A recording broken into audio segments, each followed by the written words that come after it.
కానీ ఎదురుదాడి చేసి ఉల్టా మాకు పోయాలనే ప్రయత్నాలు ఉంటాడు. రేవంత్ రెడ్డి స్ట్రాటజీ ప్రకారం కూడా చేసుకుంటారు కొన్ని, అది మాకేం సంబంధం.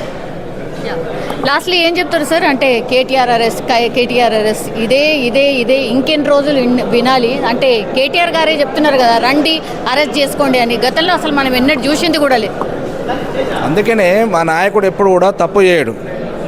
ఆనిముత్యం లాంటి నాయకుడు ప్రజలకు నిరంతరం సేవ చేసి తెలంగాణ రాష్ట్రాన్ని బంగారు తెలంగాణ చేస్తే ఈరోజు రేవంత్ రెడ్డి గారు ప్రభుత్వం వచ్చాక ఈ రాష్ట్ర పరిస్థితి ఏందో అందరూ తెలుసు, అందరూ అనుభవిస్తున్నాం. అందుకనే మా నాయకుడు మా కేసీఆర్ గారు కానీ మా కేటీఆర్ గారు కానీ ఎవ్వరు కూడా హరీష్ రావు గారు కానీ బీఆర్ఎస్ పార్టీ నాయకత్వం ఎప్పుడు కూడా భయపడదు.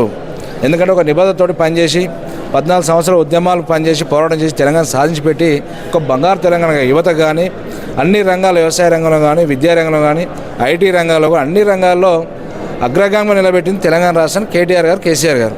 అలాంటి నాయకుడు మేబీకనే ఏదో గుడ్డగాల్చి మేజేస్తుంటే భయపడే తత్వం కేటీఆర్ గారు. అందుకనే రెడీ అంటుండు.